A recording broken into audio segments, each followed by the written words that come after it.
Chapter 15. Hook or me this time.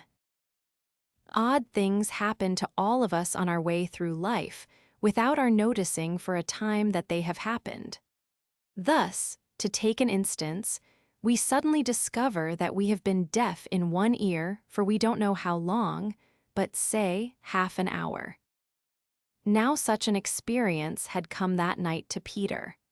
When last we saw him, he was stealing across the island with one finger to his lips and his dagger at the ready. He had seen the crocodile pass by without noticing anything peculiar about it, but by and by he remembered that it had not been ticking. At first he thought this eerie, but soon concluded rightly that the clock had run down. Without giving a thought to what might be the feelings of a fellow creature thus abruptly deprived of its closest companion, Peter began to consider how he could turn the catastrophe to his own use. And he decided to tick, so that wild beasts should believe he was the crocodile and let him pass unmolested. He ticked superbly, but with one unforeseen result. The crocodile was among those who heard the sound, and it followed him, though whether with the purpose of regaining what it had lost or merely as a friend under the belief that it was again ticking itself, will never be certainly known, for, like slaves to a fixed idea, it was a stupid beast. Peter reached the shore without mishap and went straight on, his legs encountering the water as if quite unaware that they had entered a new element. Thus many animals pass from land to water, but no other human of whom I know. As he swam, he had but one thought: hook or me this time. He had ticked so long that he now went on ticking without knowing that he was doing it. Had he known, he would have stopped, for to board the brig by help of the tick, though an ingenious idea, had not occurred to him. On the contrary, he thought he had scaled her side as noiseless as a mouse, and he was amazed to see the pirates cowering from him, with Hook in their midst as abject as if he had heard the crocodile. The crocodile, no sooner did Peter remember it than he heard the ticking. At first, he thought the sound did come from the crocodile, and he looked behind him swiftly. Then he realized that he was doing it himself, and in a flash he understood the situation. How clever of me, he thought at once, and signed to the boys not to burst into applause. It was at this moment that Ed Taint, the quartermaster, emerged from the forecastle and came along the deck. Now, reader, time what happened by your watch. Peter struck true and deep. John clapped his hands on the ill-fated pirate's mouth to stifle the dying groan. He fell forward. 4 boys caught him to prevent the thud. Peter gave the signal and the carrion was cast overboard. There was a splash and then silence. How long has it taken? 1 slightly had begun to count. None too soon, Peter, every inch of him on tiptoe, vanished into the cabin, for more than one pirate was screwing up his courage to look round. They could hear each other's distressed breathing now, which showed them that the more terrible sound had passed. "It's gone, Captain," Smee said, wiping off his spectacles. "All still again." Slowly Hook let his head emerge from his ruff, and listened so intently that he could have caught the echo of the tick. There was not a sound, and he drew himself up firmly to his full height. "Then here's to Johnny Plank," he cried brazenly, hating the boys more than ever because they had seen him unbend. He broke into the villainous ditty. Yo-ho, the frisky plank, you walks along it so, till it goes down and you goes down to Davy Jones below. To terrorize the prisoners the more, though with a certain loss of dignity, he danced along an imaginary plank, grimacing at them as he sang. And when he finished, he cried, Do you want a touch of the cat before you walk the plank?" At that they fell on their knees. "No, no," they cried so piteously that every pirate smiled. "Fetch the cat, Jukes," said Hook. "It's in the cabin." The cabin? Peter was in the cabin. The children gazed at each other. "Aye, aye," said Jukes blithely, and he strode into the cabin. They followed him with their eyes. They scarce knew that Hook had resumed his song, his dogs joining in with him. Yo ho, the scratching cat, its tails are 9, you know, and when they're rid upon your back." What was the last line will never be known, for of a sudden the song was stayed by a dreadful screech from the cabin. It wailed through the ship and died away. Then was heard a crowing sound, which was well understood by the boys, but to the pirates was almost more eerie than the screech. "What was that?" cried Hook. "Two," said Slightly solemnly. The Italian Secco hesitated for a moment and then swung into the cabin. He tottered out haggard. "What's the matter with Bill Jukes, you dog?" hissed Hook, towering over him. "The matter why him is he's dead, stabbed," replied Secco in a hollow voice. "Bill Jukes dead," cried the startled pirates. "The cabin's as black as a pit," Secco said, almost gibbering, "but there is something terrible in there, the thing you heard crowing." The exultation of the boys, the lowering looks of the pirates, both were seen by Hook. "Secco," he said in his most steely voice, "go back and fetch me out that doodle-doo." Secco, bravest of the brave, cowered before his captain, crying no, no. But Hook was purring to his claw. "Did you say you would go, Secco?" he said musingly. Secco went, first flinging his arms despairingly. There was no more singing, all listened now, and again came a death screech and again a crow. No one spoke except Slightly. "3," he said. Hook rallied his dogs with a gesture. "Esdeath and odds fish," he thundered. "Who is to bring me that doodle-doo?" "Wait till Secco comes out," growled Starkey, and the others took up the cry. "I think I heard you volunteer, Starkey," said Hook, purring again. "No, by thunder," Starkey cried. "My Hook thinks you did," said Hook, crossing to him. "I wonder if it would not be advisable, Starkey, to humor the Hook." "I'll swing before I go in there," replied Starkey doggedly, and again he had the support of the crew. "Is this mutiny?" asked Hook more pleasantly than ever. "Starkey's ringleader." "Captain Mercy," Starkey whimpered, all of a tremble now. "Shake hands, Starkey," said Hook, proffering his claw. Starkey looked round for help, but all deserted him. As he backed up, Hook advanced, and now the red spark was in his eye. With a despairing scream, the pirate leapt upon Long Tom and precipitated himself into the sea. "4," said Slightly. "And now," Hook said courteously, "did any other gentleman say mutiny?" Seizing a lantern and raising his claw with a menacing gesture, "I'll bring out that doodle-doo myself," he said, and sped into the cabin. 5, how Slightly longed to say it. He wetted his lips to be ready, but Hook came staggering out without his lantern. "Something blew out the light," he said a little unsteadily. "Something," echoed Mullins. "What of Secco?" demanded Noodler.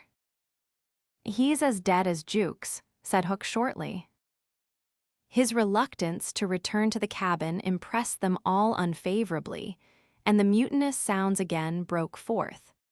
All pirates are superstitious, and Cookson cried, "They do say the surest sign a ship's accursed is when there's one on board more than can be accounted for."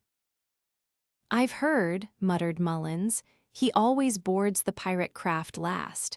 Had he a tail, Captain? They say, said another, looking viciously at Hook, that when he comes it's in the likeness of the wickedest man aboard. Had he a hook, Captain? Asked Cookson insolently, and one after another took up the cry, the ship's doomed. At this, the children could not resist raising a cheer. Hook had well nigh forgotten his prisoners, but as he swung round on them now, his face lit up again. "Lads," he cried to his crew, "now here's a notion. Open the cabin door and drive them in. Let them fight the doodle-doo for their lives. If they kill him, we're so much the better. If he kills them, we're none the worse." For the last time his dogs admired Hook, and devotedly they did his bidding. The boys, pretending to struggle, were pushed into the cabin, and the door was closed on them. "Now listen," cried Hook, and all listened, but not one dared to face the door. Yes, one Wendy, who all this time had been bound to the mast. It was for neither a scream nor a crow that she was watching. It was for the reappearance of Peter. She had not long to wait. In the cabin he had found the thing for which he had gone in search, the key that would free the children of their manacles, and now they all stole forth, armed with such weapons as they could find. First signing them to hide, Peter cut Wendy's bonds, and then nothing could have been easier than for them all to fly off together. But one thing barred the way, an oath, "Hook or me this time." So when he had freed Wendy, he whispered for her to conceal herself with the others, and himself took her place by the mast, her cloak around him so that he should pass for her. Then he took a great breath and crowed.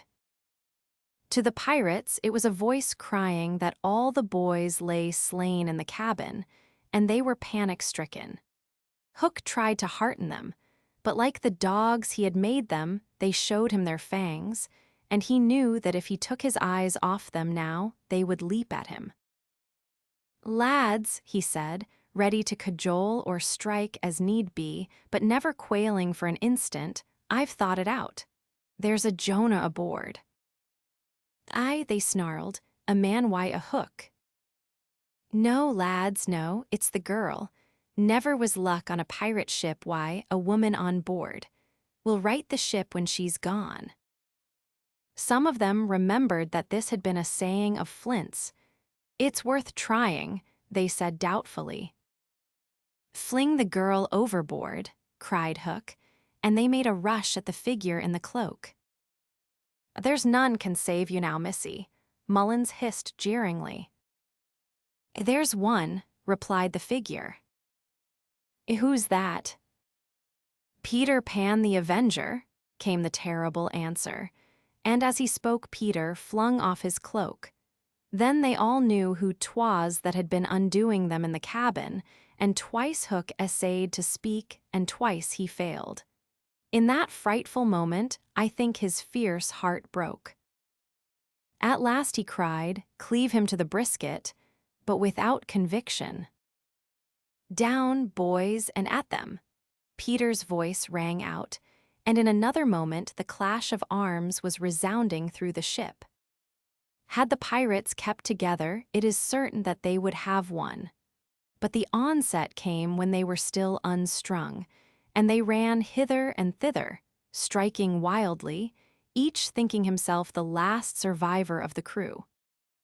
Man to man, they were the stronger, but they fought on the defensive only, which enabled the boys to hunt in pairs and choose their quarry. Some of the miscreants leapt into the sea. Others hid in dark recesses, where they were found by Slightly, who did not fight, but ran about with a lantern which he flashed in their faces, so that they were half blinded and fell as an easy prey to the reeking swords of the other boys.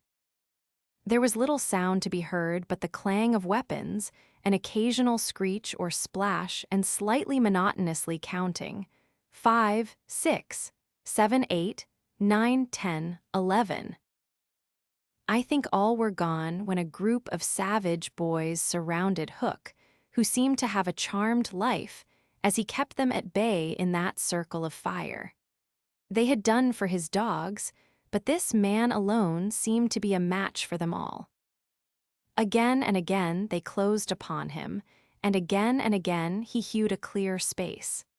He had lifted up one boy with his hook and was using him as a buckler, when another, who had just passed his sword through Mullins, sprang into the fray. "Put up your swords, boys," cried the newcomer. "This man is mine." Thus suddenly, Hook found himself face to face with Peter. The others drew back and formed a ring around them. For long the two enemies looked at one another, Hook shuddering slightly, and Peter with the strange smile upon his face. "So, Pan," said Hook at last, "this is all you're doing." "I, James Hook," came the stern answer, "it is all my doing." "Proud and insolent youth," said Hook, "prepare to meet thy doom." "Dark and sinister man," Peter answered, "have at thee." Without more words they fell to, and for a space there was no advantage to either blade. Peter was a superb swordsman and parried with dazzling rapidity. Ever and anon he followed up a feint with a lunge that got past his foe's defense, but his shorter reach stood him in ill stead, and he could not drive the steel home.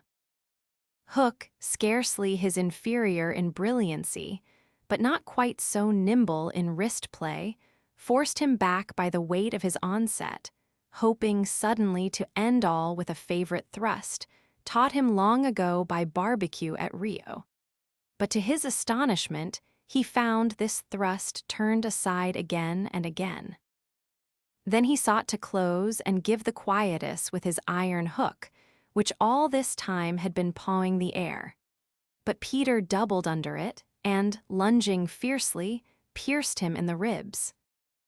At the sight of his own blood, whose peculiar color, you remember, was offensive to him, the sword fell from Hook's hand, and he was at Peter's mercy. "Now," cried all the boys, but with a magnificent gesture, Peter invited his opponent to pick up his sword. Hook did so instantly, but with a tragic feeling that Peter was showing good form.